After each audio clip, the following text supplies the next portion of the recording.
ஜூலை மாதம் 8ஆம் தேதி 2014ஆம் ஆண்டு செவ்வாய்க்கிழமை. நாளை ஞாபகப்படுத்தி விட்டேன். காரணம், ஒவ்வொரு செய்தி பத்திரிகையிலுமே நாள் பிரசுரமாக இருக்கிறது என்றால் தினசரி பத்திரிகைகள் அவை சுமந்து வந்த செய்திகளைத்தான் நாங்கள் பிரஸ் ரிலீஸில் தருகின்றோம். ஆனால் கொஞ்சம் வித்தியாசமாக ஒரு செய்தி அறையின் பிரமுகர் அந்த செய்திருக்கக்கூடிய விடயங்களை மேலதிகமாக பெற்றுத் தருவது இன்னொரு சிறப்பம்சம்.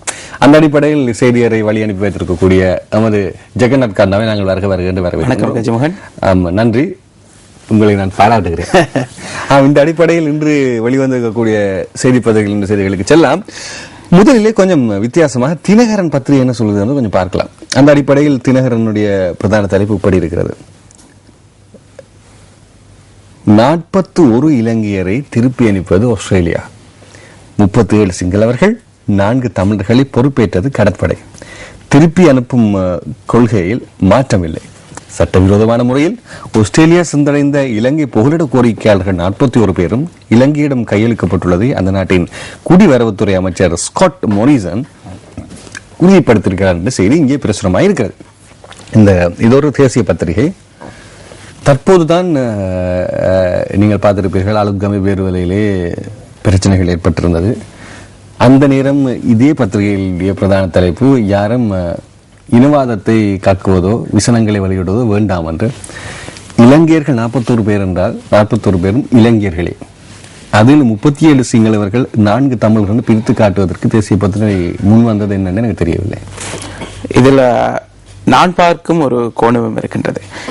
குறிப்பாக கடந்த மாத இறுதி முதல் கஜமோகன் 2 படகுகள் ஆஸ்திரேலியா கடற்பரப்பில் இலங்கை புகலிட கோரிக்கையாளர்களுடன் மறிக்கப்பட்டதாக தகவல்கள் வந்திருந்தன. ஆனால் ஆஸ்திரேலிய அதிகாரிகள் இதனை தொடர்ச்சியாக மறுத்து வந்தார்கள். அதில் ஒரு படகில் இருந்தவர்கள், அதாவது 153 பேர் ஏற்றி சென்ற படகில் இருந்தவர்கள் அனைவருமே தமிழகத்திலிருந்து சென்ற இலங்கை அகதிகள், இங்கிருந்து அகதிகளாக சென்று தமிழக முகாம்களில் வாழக்கூடியவர்கள்.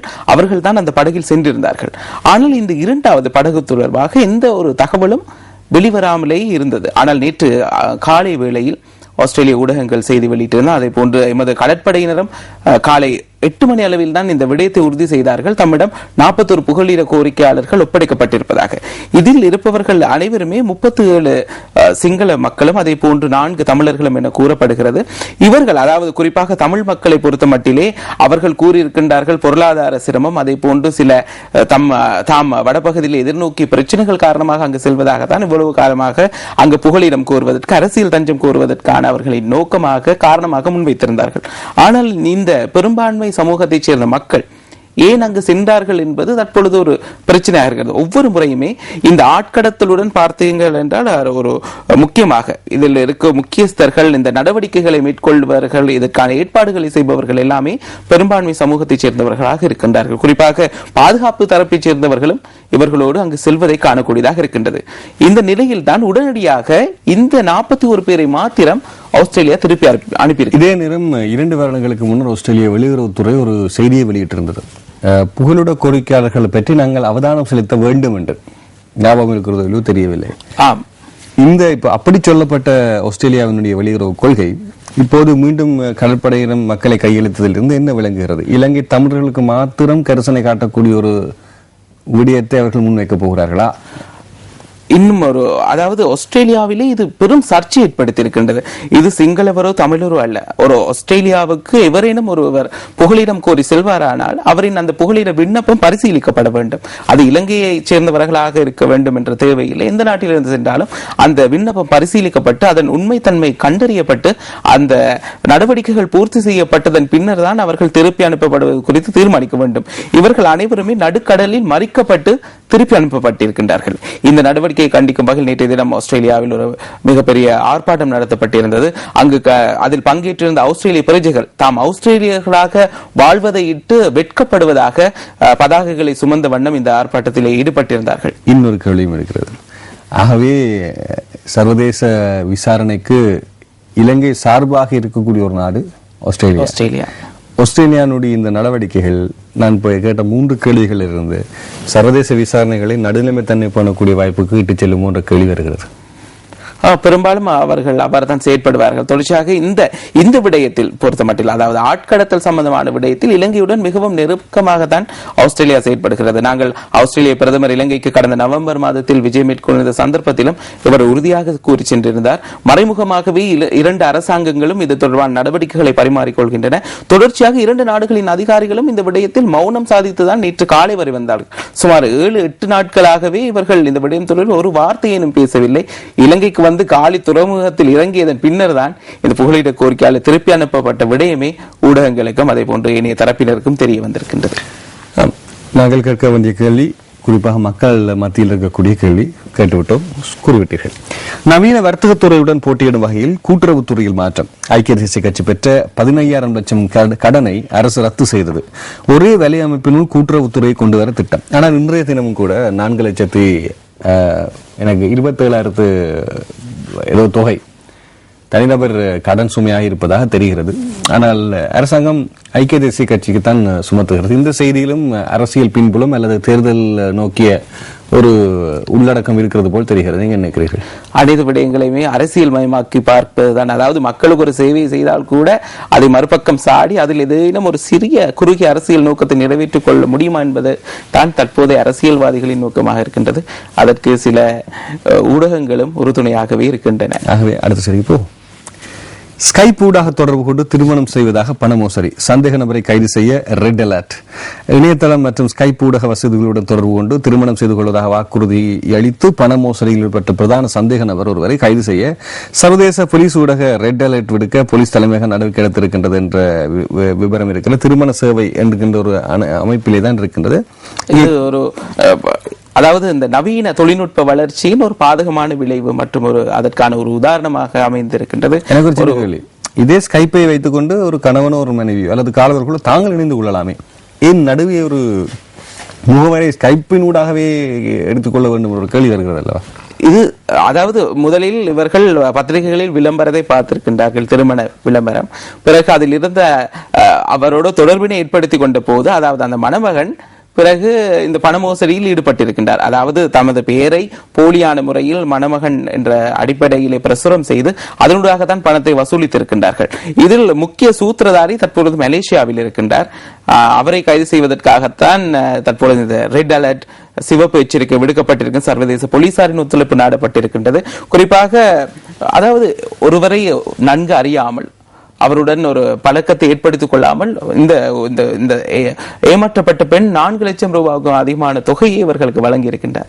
இதுதான் ஒரு கவலைக்கிடமான செய்தி. அதாவது தற்போதைய இந்த நவீன உலகத்திலேயும் இவ்வாறு நவீன உலகத்தில் பெண்களும் யோசிக்க வேண்டிய ஒரு விஷயம், உண்மையாக எந்த ஆணும் பெண்களும் தங்கியிருந்து திருமணம் செய்வதற்கு முயற்சிக்க மாட்டார். எந்த ஒரு ஆணும், அது உண்மையான பெண்ணுக்கு பிறந்த ஒரு ஆணாக இருந்தால், ஒரு அன்னைக்கு பிறந்த தனையனாக இருந்தால் இறுதி வரை அவன் ஒரு பெண்ணை காப்பாற்றுவதற்கு அல்லது பெண்ணோடு சமமாக நடந்து செல்வதற்கு தான் முயற்சிப்பானே தவிர பெண்ணும் வந்து பணம் பறிப்பதற்கு முயற்சிக்க மாட்டான். ஆகவே இவையெல்லாம் போலி என்பதை ஓரளவு புரிந்து கொள்ள வேண்டும். அடுத்து, இலங்கை கடற்பரப்பினுள் மீன்பிடிக்க வர்த்தக உரிமம் கோருகிறது இந்தியா. எதுவந்தாலும் தடை செய்யப்பட்ட பொட்டம் ட்ரோலிங் முறையை அனுமதிக்க மாட்டோம் என்கின்ற செய்தி இங்கே பிரசவமா இருக்கு. அதாவது தற்பொழுது இந்தியா ஒரு புதிய விடயத்தை கையாள பார்க்கின்றது. அதாவது கச்சத்தீவு அண்மித்த கடற்பரப்பிற்கு கட்டணம் செலுத்தி ஒரு குறிப்பிட்ட கால பகுதிக்குள் தமிழக மீனவர்கள் வந்து இங்கு மீன்பிடித்து செல்லலாம் போன்ற ஒரு யோசனை முன்வைத்து அது குறித்து தற்பொழுது ஆலோசித்து வருகின்றார்கள். இந்த வாரம் அமைச்சர் GL பீரிஸ் இந்தியாவுக்கான விஜயத்தை மேற்கொள்கின்றார்.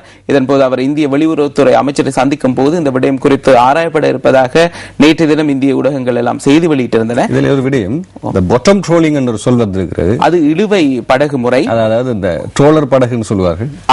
அந்த பொட்டம் ட்ரோலரிங் சிஸ்டத்திலே கீழே, அதாவது நிலத்துக்கு, அதாவது கடற்கு கீழே இருக்கக்கூடிய அனைத்து வளங்களையும் சூறையாடி செல்லும் ஒரு முறைமையாக இருக்கின்றது. அதில் மீன்களிடம் முட்டைகளாக இருக்கட்டும், கடல் வளம் அனைத்தையுமே சூறையாடும் ஒரு முறைமையாகவே இருக்கின்றது. அவ்வாறு ஒரு முறை அங்கு ட்ரோலரிங் செய்தால் பல மாதங்களுக்கு அந்த இடத்தில் மீன் வளம் இருக்காது என மீனவர்கள் கூறுகின்றார்கள். இதுதான் தற்போது இருக்கும் பிரச்சனை. இந்தியாவிலிருந்து வரக்கூடிய, தமிழகத்திலிருந்து வரக்கூடிய அநேகமான படகுகள் இந்த பொட்டம் ட்ரோலரிங் முறைமையை தான் கையாள்கின்றன. அதற்காக தான் இலங்கை மீனவர்களும் தொடர்ச்சியாக எதிர்ப்பினை வெளியிட்டு வருகின்றார்கள். சுமூகமான முறையிலே சில மாதங்களுக்கு அவர்களுக்கான அந்த வாய்ப்பை தரலாம் என இலங்கை மீனவர்கள் யோசித்தாலும் கூட இவர்கள் கையாளும் இந்த விடயத்தை அவர்கள் அதை இலங்கையில் அண்மையில் நடைபெற்ற பேச்சுவார்த்தைகளின் போதும் கூட அந்த மீனவர்கள் ஏற்றுக்கொண்டார்கள் தாம் இந்த பொட்டம் ட்ரோலிங் முறைமையை பயன்படுத்துவதாக. ஆனால் அவர்கள் அதை கைவிடவும் விரும்பவில்லை. அவர்களுக்கு அதே முறைமை தான் வேண்டும் என கூறுகின்றார்கள். ஆகவே எமது அமைச்சர் அதில் மறுபக்கம் இன்னொன்று இருக்கின்றது. தமிழகத்தினுடைய மக்கள் தேவைக்கு கொடுக்கக்கூடிய நீர் வளம் சாதாரணமான மீன்பிடி முறையிலே செயற்படுத்த முடியுமா என்ற இன்னொரு கேள்வியும் இருக்கிறது. மிகப்பெரிய ஆனால் ஒரு உதவிக்காக எமது வளத்தை கொடுத்தால் அதை சூறையாடி செல்வது எந்த அளவில் நியாயமாக இருக்காது. இரண்டு பக்கம் இருக்கிறது. அடுத்து, பிரிந்து வாழ்ந்த மனைவியின் வீட்டுக்கு கணவன் நள்ளிரவில் தீ வைப்பு, மகள் கருகி மரணம், மனைவி மாமியார் வைத்தியசாலையில் செய்தியா இருக்கிறது. அண்மை காலமாக இந்த கணவனும் மனைவி விரும்பி திருமணம் செய்து கொள்கிறார்கள் அல்லது விரும்பாமலும் திருமணம் செய்து கொள்கிறார்கள். அவர்களது பிணக்குகளுக்குள் அதிகம் பிள்ளைகளாக இருக்கிறது. இனிமேல் இப்படி நினைத்தாலே அதுக்கு ஒரு தண்டனை கொடுக்கக்கூடிய ஒரு புதிய சட்டம் ஒன்று கொண்டு வராவிட்டால் இந்த எதிர்காலமையை மாற்ற முடியாமல் தான் இருக்கும். அண்மையில் எட்டியாந்தொட்டையில் ஒரு தந்தை 2 பிள்ளைகளின் கழுத்தை நெரித்து கொலை தெரியும். மானாம பாலத்துக்கு மேலே வளவகங்கையில் வீசப்பட்ட 2 சிசுக்கள். அதே போன்று ஒரு தந்தை தனது மகனோடு கிணற்றில் குதித்திருந்தார். தாய் அதே போல் குதித்திருந்தார். வைத்தியசாலையிலே பிரிந்து வாழ்ந்த வவுனியாவிலே பிரிந்து வாழ்ந்தவனை 3 புள்ளிகளையும் கிணத்திலே போட்டு விட்டார். அது மாத்திரமல்லாம இந்த சம்பவங்கள் தொடர்ச்சியாக இந்த பிள்ளையை பார்த்தால் 2 வயது பிள்ளை, அதாவது சில மாதங்களாக மனைவியுடன் தகராறில் ஈடுபட்ட நபர் திடீரென நேற்று முன்தினம் அதிகாலை வருகை தந்து வீட்டின் ஜன்னல் இல்லை, அங்கு ஒரு பொலித்தீனால் மறைக்கப்பட்டிருந்த ஜன்னல், அவர் அதனை பிளேடினால் வெட்டிவிட்டு பெட்ரோலை ஊற்றி கொளுத்தி இருக்கின்றார். இதில் அந்த பிள்ளை உடல் கருகி பலியாகி இருக்கின்றது. அதே போன்று அந்த அவரின் மனைவி, மாமியார் மற்றும் சகோதரன் ஆகியோர் கடும் காயங்களுடன் தற்பொழுது வைத்தியசாலையில் சிகிச்சை பெற்று வருகின்றார்கள். குருவிட்ட பகுதியில் தான் இந்த சம்பவம் பதியப்பட்டிருந்தது. பிறகு அவர் சென்று போலீஸ் நிலையத்தில் சரணடைந்திருந்தார். இத்தகைய செயற்பாடுகளில் ஈடுபடுவோருக்கு எதிராக கடும் நடவடிக்கை எடுக்க வேண்டும். தற்போது பிள்ளை இல்லை, ஆனால் கடுமையான சட்டங்கள் இது குறித்து கொண்டு வர வேண்டியதன் அவசியம் இருக்கின்றது. அடுத்து, ஆசிரியர் தலைவர் தினகரனுடைய மக்களை பகடை காய்களாக பயன்படுத்தும் கபடத்தனம் என்கின்ற செய்தி இருக்கின்றது. இலங்கையை ஒரு குழப்பம் நிறைந்த நாடாக காண்பிக்க பல்வேறு மட்டங்களில் முயற்சிகள் நடக்கின்றன. சர்வதேச மட்டத்திலும் உள்ளூர் மட்டங்களிலும் இதற்கான சதித்திட்டங்கள் வகுக்கப்பட்டு செயற்பாடுகள் முன்னெடுக்கப்படுவதாக அண்மையில் நடந்த நிகழ்வு ஒன்றில் ஜனாதிபதி தெரிவித்த கருத்தை மையப்படுத்தி மக்களை பகடை காய்களாக பயன்படுத்தும் கபடத்தனம் என்கின்ற ஒரு தலைப்பை தினகரன் பத்திரிகை செய்திருக்கிறது. அப்படி என்றால் தினகரன் பத்திரிகையினுடைய இன்னும் ஒரு உள்ளர்த்தம், இலங்கை ஒரு பிரச்சனைக்குரிய நாடாக இல்லை என்பதனை நிரூபித்துக் கொள்ள வேண்டும். அப்படி என்றால் அது உண்மையா என்பதை மக்கள் நீங்களாம் தீர்மானித்துக் கொள்ள வேண்டும். அடுத்து நாங்கள் வீரகேசரி பத்திரிகையினுடைய செய்திகளுக்கு செல்லலாம். இன்று வீரகேசரி சுமந்து வந்திருக்கக்கூடிய பிரதான தலைப்பு, ரமபோஷா அரசு தரப்புடன் பேச்சு, இன்று சம்பந்தன் விக்னேஸ்வரனை சந்திப்பார் என்கிற செய்தியா இருக்கின்றது. நேற்று முன்தினம் இவர் வருகை பற்றி அதிகம் பேசப்பட்டிருந்தது. இணை ஜனாதிபதி தென்னாப்பிரிக்காவிலே இவர் ஒரு அரசியல்வாதிக்கு அப்பால் ஒரு சமூக செயற்பாட்டாளர். குறிப்பாக தென்னாப்பிரிக்காவின் முன்னாள் ஜனாதிபதி நெல்சன் மண்டேலா சிறைவாசம் அனுபவித்த போதெல்லாம் பல போராட்டங்களை நடத்தி அவரை வெளியே கொண்டு வந்து சர்வதேச ரீதியில் ஒரு பிரபலமான ஒருவர். இவர்தான் இலங்கை தொடர்பான இந்த நல்லிணக்க செயற்பாடுகளிலே தென்னாப்பிரிக்க ஜனாதிபதிக்கு ஆலோசனை வழங்குவதற்கான சிறப்பு பிரதிநிதியாக அந்நாட்டு ஜனாதிபதி இந்த வருட முற்பகுதியில் நியமித்திருந்தார். நேற்று தினம் இவர் இலங்கைக்கு வருகை தந்த பின்னர் அரசாங்கத்தின் முக்கியஸ்தர்களை சந்தித்து பேச்சுவார்த்தை நடத்தியிருக்கின்றார். இந்த புகைப்படத்தில் பார்க்கும் பொழுது தெரிகின்றது அமைச்சர் ரவுஃப் ஹக்கீமும் அதில் இருக்கின்றார். அதாவது முக்கிய அமைச்சர்களோடு, அதாவது முஸ்லிம் தரப்பை தனியாக சந்திப்பாரா என்ற கேள்வியும் இருக்கின்றது. நேற்று நீதியமைச்சர் நியாயம் கொடுக்கின்றாரா அல்லது தனியாக சந்தித்ததற்கு கூட அரசாங்கத்திலும் இருக்கின்றார். அதாவது அங்கே ஒரு நல்லிணக்கத்தை காண்பித்திருக்கின்றார்கள். தொடர்ச்சியாக இன்றைய தினம் தமிழ் தேசிய கூட்டமைப்பை இன்று காலை சந்திக்கின்றார். பிற்பகல் யாழ்ப்பாணத்துக்கு விஜயம் மேற்கொண்டு அங்கு போரினால் பாதிக்கப்பட்ட பகுதிகளை நேரில் பார்வையிட இருக்கின்றார். யாழ்ப்பாணத்துக்கு செல்வதை விட அவர் முல்லைத்தீவு பக்கம் சற்று சென்று வந்தால் சிறப்பாக இருந்திருக்கும். அநேகமானவர்கள் இலங்கைக்கு வருபவர்கள் எல்லாம் யாழ்ப்பாணத்தை தான் வடபகுதி, அதாவது போரில் அதிகம் பாதிக்கப்பட்ட பகுதியாக அழைத்து செல்லுகின்ற அட்டவணை பட்டியலை கொஞ்சம் யோசிக்க வேண்டும் தானே, பார்க்க வேண்டும். இன்றைய தினமும் அவரும் யாழ்ப்பாணம் தான் செல்வார் போல் இருக்கின்றது. இதற்கான மற்றொரு உதாரணம் அடுத்த செய்தி பார்ப்போம். பூசாவில் பதவியில் உள்ளோருக்கு மாயம், மீட்டு தருவார் உறவுகள் ஆணைகளுடன் கோரிக்கை. அடுத்த செய்தியும் அதுவே தொடர்ச்சியாக தான் இருக்கின்றது. நமக்கு எதுவுமே வேண்டாம், பிள்ளைகளை மட்டும் ஒப்படைத்தால் போதும். முல்லைத்தீவில் ஆணைக்குழுவிடம் அழுது புலம்பிய பெற்றோர். ஆமா, தற்பொழுது காணாமற் போனோர் தொடர்பான முறைப்பாடுகளை விசாரணை செய்யும் ஜனாதிபதி ஆணைக்குழு இன்று 4வது நாளாகவும் கரைத்துறை பற்றிலே சாட்சியங்களை பதிவு செய்து கொண்டு நேற்றைய தினம், அதாவது மக்கள் அங்கு சென்று சாட்சியம் அளித்தார்கள். மிகவும் கண்ணீர் மல்க அவர்களின் அந்த சாட்சியங்கள் அமைந்திருந்தன.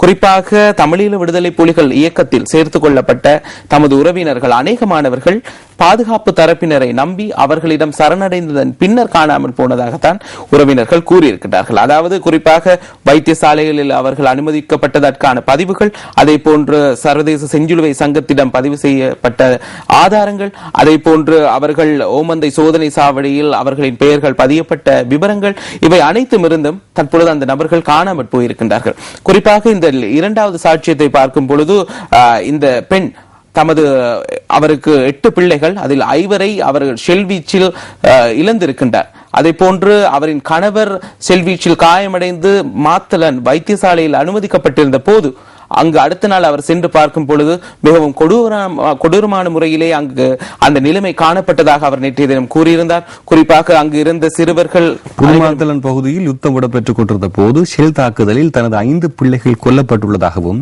அதே தாக்குதலில் படுகாயமடைந்த கணவரை மாத்தளன் பாடசாலையில் இயங்கிய வைத்தியசாலையில் தவறவிட்டதாகவும் தெரிவித்திருக்கின்றார். இப்போது இருதரப்பும் ஒரு விதத்திலே அரசாங்க தரப்பால் சொல்லப்படக்கூடிய விடயம் மக்களை பகடக்காய்களாக வைத்திருந்தது என்று, இன்னொரு பக்கம் அரசு தரப்பு பாதுகாப்பு படை, அதாவது நீங்கள் முல்லைத்தீவு பகுதியிலே சென்றீர்களா, அங்கே போர்டு எல்லாம் போடப்பட்டிருக்கும் என்ன மனிதாபிமான நடவடிக்கையின் போது அந்த சொற்பதம். இங்கே சாட்சியம் இப்படி இருக்கின்றது, சாட்சியம் பதிவு செய்யப்படும். அது ஆவணமாக மாத்திரம் இருக்கக்கூடாது, அதன் உண்மைத்தன்மை ஆராயப்பட வேண்டும் என்பதுதான் மக்களின் அபிப்பிராயமாக இருக்கின்றது. ஆனால் அநேகமான சந்தர்ப்பங்களில் இந்த அனைத்து சாட்சியங்களுமே ஆவணமாக மாத்திரம் ஏதேனும் ஒரு கோவைக்குள் அடங்கி கிடப்பதை தான் காணக்கூடியதாக இருக்கின்றது. அதுதான் துரதிர்ஷ்டவசம். நேற்றைய தினம் இந்த சாட்சியங்கள் பதிவு தொடர்பாக இன்று அனைத்து பத்திரிகைகளும் செய்திகளை வெளியிட்டிருக்கின்றன. ஆஸ்திரேலியாவில் புகலிடம் கோரிய 41 பேர் மட்டக்களப்பு கடலில் கடற்படையினரும் ஒப்படைப்பு. 37 சிங்களவர்களும் 4 தமிழர்களும் அடக்கம். எதிர்ப்பு தெரிவித்து ஆஸ்திரேலியாவில் ஆர்ப்பாட்டம் என்கின்ற செய்தியாக இருக்கிறது. Don't send refugees to danger, Sri Lanka is not safe என்கின்ற செய்தியை தாங்கி இருக்கின்றார்கள் ஆஸ்திரேலியர்கள் என்பதுதான் இங்கே நாங்கள் பார்க்கக்கூடியதாக இருக்கு.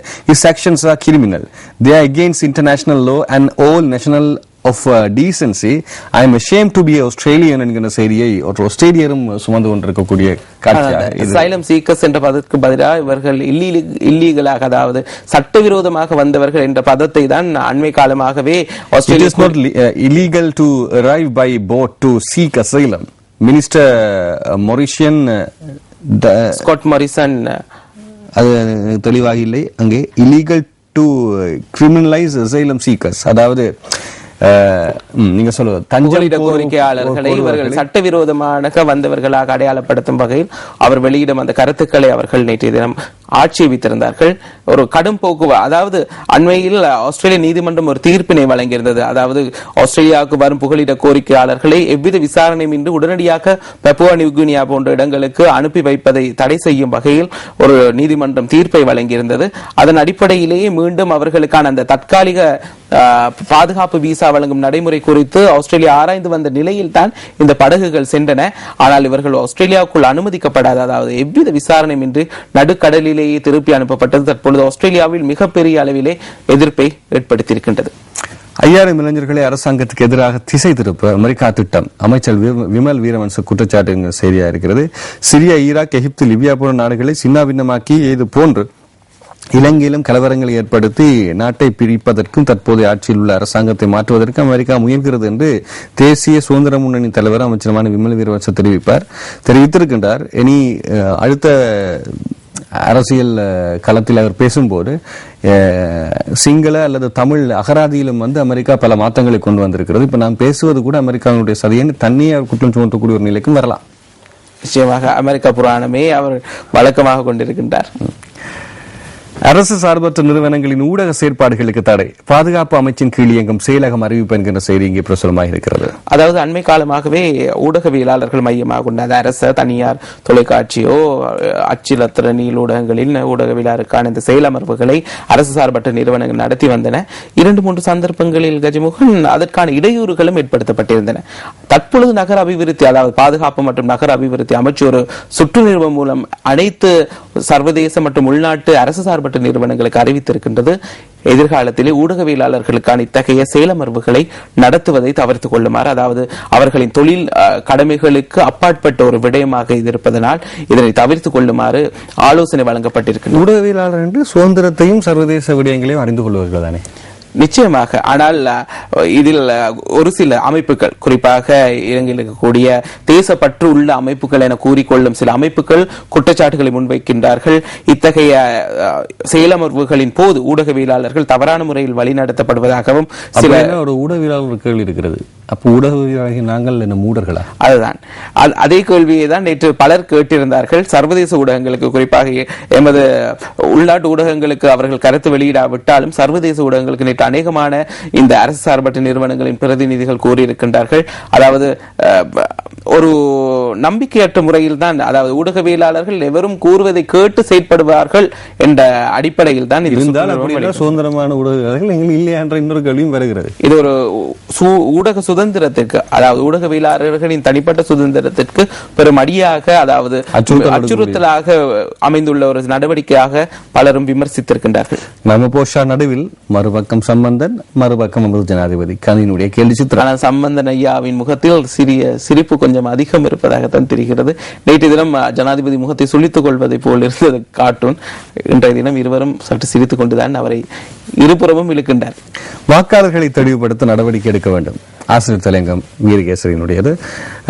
எதிர்வரும் தேர்தல் களத்தை நோக்கிய வீரகேசனுடைய ஆசிரியர் தலையங்கமாக அது இருக்கிறது.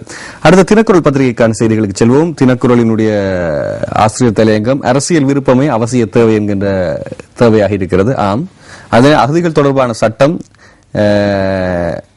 குறிப்பாக ஆஸ்திரேலிய போலீசார் தள்ளி விடுவது போன்றும் அது போதுமானதாக இல்லை. அவர்களின் அந்த சட்ட ஏற்பாடு சிறிய படகிலிருந்து பிரம்மாண்டமான ஒரு கப்பலை தள்ளுவது போல் தான் இந்த கார்ட்டூன் பிரதீபனுடைய கேலி சித்திரத்திலே அர்த்தம் இருக்கிறது.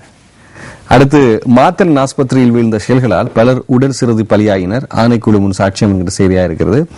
எந்த தரப்பாக இருந்தாலும் ஒரு வைத்தியசாலைக்கு ஷெல் தாக்குதல் நடைபெறுகிறதா இருந்தால் அது பற்றி பார்க்க வேண்டிய தேவை சர்வதேசத்துக்கும் இருக்கத்தான் செய்யும், எந்த தரப்பாக இருந்தால்.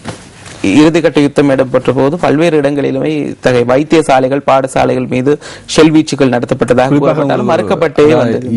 யுத்தமே உண்மையை சொல்ல போனால் அது மனிதாபிமானத்துக்கு அப்பாற்பட்ட ஒரு செய்திதான். அது யாராக இருப்பினும் என்னை பொறுத்த மட்டும் கரம் அடிப்பதற்கு யாருக்கும் உரிமை இல்லை, பேசுவதற்கு மாத்திரம்தான் உரிமை என்பதுதான் சர்வதேச உண்மையான இணக்கப்பாடு. அதையும் தாண்டி யுத்தம் நடைபெற்றுக் கொண்டிருக்கின்றது. மறுபக்கத்திலே பேசிக் கொண்டிருக்கின்ற சர்வதேச நாடுகள், அதாவது யுத்தம் நடைபெற்ற போது உதவி செய்த நாடுகளாகவும் இருக்கலாம், தற்போது அரசாங்கத்துக்கு எதிராக செயல்பட்டுக் கொண்டிருக்கக்கூடிய நாடுகளாகவும் இருக்கலாம். பொதுமையான விஷயம் நான் பேசுகிறேன். ஆனால் இருதரப்பும் பயன்படுத்திய ஆயுதங்கள் அதே மேலத்தைய நாடுகளிடமிருந்து பெற்றுக்கொண்ட ஆயுதங்கள். நிச்சயமாக இதை நீங்கள் புரிந்து கொள்ள வேண்டும். ஆகவே இது ஒரு கபடத்தனமான நாடகம் என்பது உண்மையாகவே யோசிக்கக்கூடியவர்கள் எல்லோருக்கும் தெரியும். அதாவது சர்வதேசத்தை நம்பி கையேந்தியவர்கள் உண்மையாகவே நான் நினைக்கிறேன் முட்டாள்கள் என்று. அவர்கள் கொடுத்த ஆயுதத்தை வைத்துக் கொண்டு இருதரப்பும் சண்டை பிடித்துக் கொண்டு கையேந்துவது என்பது ஒரு முட்டாள்தனமான விடயம். இருப்பினும் கூட சில மனிதாயமான அணுகுமுறைகள் இருக்கிறது. இப்போ ரெட் கிராஸ் என்று சொன்னால், சர்வதேச செஞ்சிலுவை சங்கம் என்றால், அந்த ஒரு வீடாக இருந்தால் வீட்டினுடைய கூரையிலே அவர்கள் அந்த இலட்சணையை பொறித்திருப்பார்கள். ஏனென்றால் மேலே இருந்து வரும்போது அது ரெட் கிராஸ் கூறியது என்று. அதே போன்று யுத்தம் இடம்பெறுகிற எல்லா ஆஸ்பத்திரிகளிலும், எல்லா வைத்தியசாலை வகையான விஷயம் இருக்கு. இதையும் தாண்டி மக்கள் மரணித்திருக்கார்களாக இருந்தால் அது எந்த தரப்பு சார்ந்த யுத்தமாக இருக்கலாம், எது விடயமாக இருக்கலாம், மீறப்பட்டிருக்கிறதா இல்லையா என்பது பற்றி பேசலாம். அதுக்கு என்ன எளி பேசி என்ன பயன் இருக்க போறது இல்லை. ஆனால் விளந்தது உயிர் என்பதை நாங்கள் மறக்கக்கூடாது. ராமபோஷா குழு யாழ் நகரில் இன்று கூட்டமைப்பை சந்திக்கும் என்கிற செய்தி ஒன்று பிரசுரமாக இருக்கிறது. இன்று என்ன சந்தித்து என்ன பேச போறதுன்னு பார்ப்போம். எப்போதும் கூட்டமைப்பு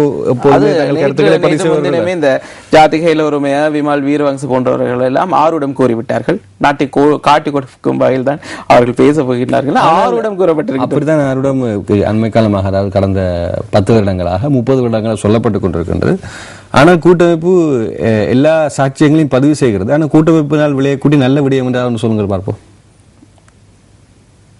என்னத்தை சொல்றது? அதாவது எதிர்ப்பு அரசியலுங்கின்ற ஒரு சிறு வகையான ஒரு எண்ணக்கருவை வைத்துக் கொண்டு தொடர்ச்சியாகவே பாராளுமன்றம் செல்லக்கூடிய ஒரே தகுதி தமிழ் தேசிய கூட்டமை மாத்திரம் தான் சார். அது இல்லாவிட்டால் அவர்களின் கையை சுருட்டி கொண்டு வீட்டில் இருக்க வேண்டியது. அதன் மூலமாக ஏதாவது நன்மை பயிரப்பட்டிருக்கிறா இதுவரை என்ற கேள்வியை கேட்கும் போது அது சைஃபராகத்தான் இருக்கின்றது. எதிர்காலமாவது கொஞ்சம் பயன் தரக்கூடிய ஏதாவது ஒரு பிரதிபலனை கொடுக்க வேண்டும் என்பது ஆசை.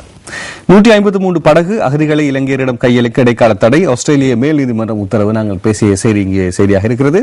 ராணுவம் இருப்பதால் வெளியில் வர முடியாது என்கிற செய்தி இருக்கிறது. ஆணைக்குழு முன் ஒரு பெண்ணிடம் கேள்வி எழுப்பப்பட்டிருந்தது. அதாவது ராணுவம் இருப்பது உங்களுக்கு பிரச்சனையா? அதை அவர் கூறியிருக்கின்றார்.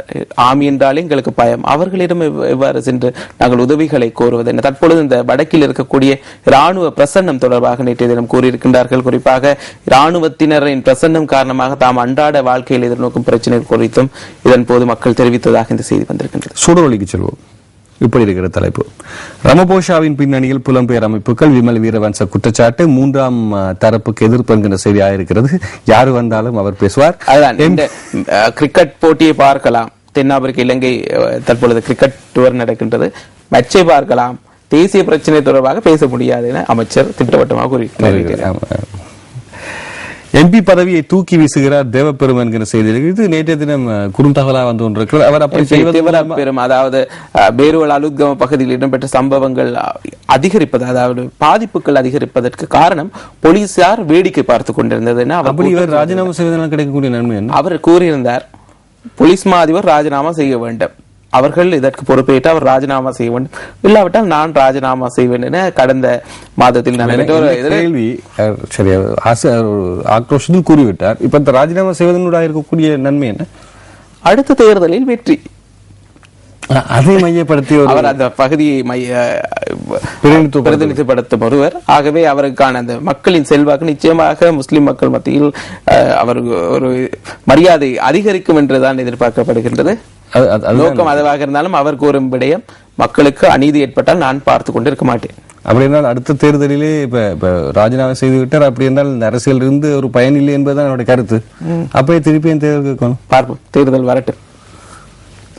அடுத்த செய்தி. ஆஸ்திரேலியா சென்ற 153 இலங்கை அகதிகளை நாடு கடத்துவதற்கு இடைக்கால தடை, அந்த நாட்டு உயர் நீதிமன்றம் விதித்தது செய்தி பிரசுரமாக இருக்கிறது.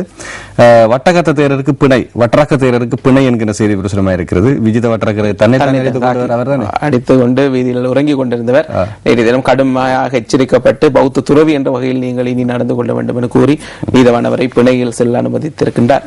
உறங்கி எழுந்து விட்டார் நிச்சயமாக. ஆனால் அவர் நேற்றைய தினமும் ஒரு விடயத்தை கூறினார், என்னை அடித்தது எல்லாமே பொதுவலை செய்யணும் என்று பகிரங்கமாகவே கூறிவிட்டு சென்றிருக்கின்றார். சட்டத்தரணிகளை அச்சுறுத்தாதீர், ஞானசார தேர்தலுக்கு நீதிவான் அறிவுரை. அதாவது அண்மையில் நடைபெற்ற ஒரு வழக்கு விசாரணையின் போது பொதுபல சேனாவின் பொதுச் செயலாளர் ஞானசார தேர் வெளியே வந்தவுடன் சட்டத்தரணிகளை அச்சுறுத்திருக்கிறார், நாய் என்ற பதத்தை பிரயோகித்து ஏசிவிட்டு சென்றார். அப்படி இருந்தால் இப்போது ஏசாமல் இருப்பது இன்னொரு ஒரு பகுதிதான், நீதிபதிகள் ஆகிய. ஆகவேதான், அதாவது சட்டத்தரணிகளை அவமதிப்பது என்று கூறுவது ஒரு நீதிமன்றத்தை சார்ந்த விடயம். ஆகவே கடுமையாக நேற்றைய தினம் ஞானசார தேரருக்கு நீதிவான் எச்சரிக்கை விடுத்திருக்கின்றார். மஹிந்தவை நேற்று சந்தித்த ரமபோஷ கூட்டமைப்புடன் இன்று முக்கிய பேச்சு. வடக்கில் போரால் பாதிக்கப்பட்ட பகுதிகளையும் பார்வையிடுவார் என்று செய்தி பிரசுரமாயிருக்கிறது. இடைமறிக்கப்பட்ட படகில் இருந்த என் 3 வயது மகனின் கதி என்ன? அறிய தருமாறு ஆஸ்திரேலியாவிடம் மன்றாடுகிறார் தந்தை என்கிற செய்தியாக இருக்கிறது. இது ஒரு கேள்விக்குரிய செய்திதான். அதாவது அந்த தற்பொழுது அந்த 153 பேருடன் சென்றிருக்க படகிலே 32 சிறுவர்கள் இருக்கின்றார்கள், 18 வயது குறைந்தவர்கள். ஆகவே இது குறித்து பல்வேறு சிக்கல்கள் இருக்கின்றன. அவர்கள் ஏற்கனவே அதில் எண்ணெய் கசிவு ஏற்பட்டுள்ளதாக இன்னொரு விடயம் இருக்கிறது. இப்ப நாங்கள் எல்லாம் மனிதாயமான பக்கம் பேசிக் கொண்டிருக்கின்றோம். ஆனால் அரசியல் ரீதியான பக்கம் இதற்கு வாய்ப்பு அளிக்கப்பட்டால் தொடர்ந்து இவ்வகையாக பலர் படகிலே செல்வதனால் இதைவிட அதிகமான மரணங்கள் நிகழலாம். நிச்சயமாக மிகவும் அபாயகரமான ஒரு பயணம். ஆஸ்திரேலியாவுக்கு படகில் செல்வது என்பது பஸ்ஸில் சென்று வருவது போல் அல்ல. பலர் ஆயிரக்கணக்கான மக்கள் ஒவ்வொரு வருடமும் உயிரிழக்கின்றார்கள். பல்வேறு நாடுகளிலிருந்து ஆஸ்திரேலியா உள்ளிட்ட நாடுகளில் தஞ்சம் புகுவதற்கு முயற்சிப்பதற்கு காரணமாக இந்த அபாயத்தையும் இந்த ஆபத்தையும் தாண்டிதான் அவர்கள் செல்வது. மிகவும் இதை எந்த வகையிலும் என்னை பொறுத்த மட்டிலே அனுமதிக்க முடியாத ஒரு பயணமாகத்தான் இருக்கிறது. அடுத்த செய்தி. இலங்கை அகதிகளை திருப்பி திருப்பி அனுப்புவது சர்வதேச சட்டமூறல், ஆஸ்திரேலிய சர்வதேச சட்ட வல்லுநர்கள் சாடல். எதேச்சாதிகார நாடாக மாறியுள்ளது இலங்கை, சட்டத்தரகளில் கூட்டமைப்பு குற்றச்சாட்டு. இஸ்லாமிய தீவிரவாதமா இந்தியா தெளிவுபடுத்தட்டும் என்கின்ற சுடரொலியினுடைய ஆசிரியர் தலையங்கம் இருக்கின்றது. அதே நேரத்தில் அமெரிக்க தூதுவர் பிளஸ் அம்மையார் சந்திரிகா குச்சு குச்சு ஓத்தாகே என்கின்ற செய்தியை எமது ஜனாதிபதி மனதிலே பேசுகின்றார். ஜேபியினுடைய கேலி சித்திரமாக இருக்கிறது. அண்மையிலே 4ஆம் தேதி, கடந்த 4ஆம் தேதி இந்த 8 அமெரிக்க சுதந்திர தினம், அன்றைய தினம் இருவருமே பேசிக் கொண்டதை நாங்கள் பகிரங்க புகைப்படங்களோட பார்த்திருக்கின்றோம். ஜேபியினுடைய கேலி சித்திரமாக அது இருக்கின்றது. அங்கே சென்ற நமது ஆசிரியர்களுடைய கைவண்ணம் இந்த கேலி சித்திரத்தின் அடித்தளமாக இருக்கிறது. வாழ்க்கை ஆசிரியரே. அடுத்த செய்திகளுக்கு நாங்கள் செல்லலாம். உதயன் பத்திரிகையினுடைய செய்தியை கொஞ்சம் காலம் தாண்டி அவசரமாக பார்ப்போம். இலங்கை வந்தது ராமபோஷ குழு, ஜனாதிபதி மஹிந்த ராஜபக்சே நேற்று சந்தித்தது, நல்லிணக்க முயற்சி குறித்து பேச்சு. ராமபோஷின் பின்னால் புலம்பெயர் அமைப்புகள், இது யார் சொல்கிறது, வீரவன்சவன் கண்டுபிடிப்பீர். அடுத்து கூட்டமைப்போடு நிபந்தனை என்று பேசுக, அரச சிரேஷ ராஜதந்திரி தயான் ஜலித்திலக அறிவுரை என்கிற செய்தி. எதேச்சேகாரனாரால் மாறுகிறது இலங்கை என்கிற செய்தி. ராணுவ பிரசன்னத்தா சுதந்திரம் பறிபோகிறது, ஆணைக்குழுவிடம் சாத்தியமளித்த மக்கள் தெரிவிப்பு. மாத்திரன் மருத்துவமனை மீது ஷெல் தாக்குதல் நடத்தப்பட்டது, சிகிச்சை பெற்ற மக்கள் உடல் சிதறி கிடந்தனர், ஆணைக்குழு முன்பாக நேற்று சாட்சியம். இவை தினகரன் பத்திரிகையாக, உதயன் பத்திரிகையாக இருக்கின்றன. உதயன் பத்திரிகையை தொடர்ந்து நாங்கள் முக்கியமாக இன்று பார்க்க வேண்டிய இறுதி விடயம், உலகக்கிண்ண அரையிறுதி. இன்று பிரேசில் ஜெர்மனி மோதல், நாளை அர்ஜென்டினா நெதர்லாந்து மோதல். இன்றைய போட்டி மிக முக்கியமான போட்டியாக இருக்கின்றது. லூயிஸ் சில்வா இலக்கம் 3 பிரேசில் அணியினுடைய தலைவர் 2 முறை மஞ்சள் அட்டை காண்பிக்கிறதால் இன்று விளையாட முடியாதவருக்கு. அதே நேரம் நெய்மடி சில்வா மிகவும் நட்சத்திர வீரர், இப்போது அதிகம் எதிர்பார்க்கக்கூடிய வீரரும் முள்ளந்தண்டில் ஏற்பட்ட உதாய காரணமாக விளையாட முடியாது. பிரேசிலுக்கு ஒரு மிகப்பெரிய பலப்பரீட்சை, அதையும் தாண்டி ஜெர்மனியை வீழ்த்துமா பிரேசில், பொறுத்திருந்து பார்க்கலாம். நான் நெதர்லாந்து ரசிகர் என்ற வகையிலே இன்றைய போட்டியை அடுத்த போட்டிக்கு தொடர்பாக நான் அதிக கவனம் செலுத்துவேன். சாவப்போலோடு நீங்கள் இருக்கிறீர்கள். சரி, நன்றி. இப்படி நாங்கள் இன்று தினம் வெளிவந்திருக்கக்கூடிய செய்திகளை பார்த்து விட்டோம். நாளையும் பிரஸ் ரிலீஸில் சந்திக்கலாம். நன்றி ஜெகநாத் கண்ணா. தொடர்ந்து இருங்கள். குட் மார்னிங் ஸ்ரீலங்கா சந்திப்போம். நன்றி, வணக்கம்.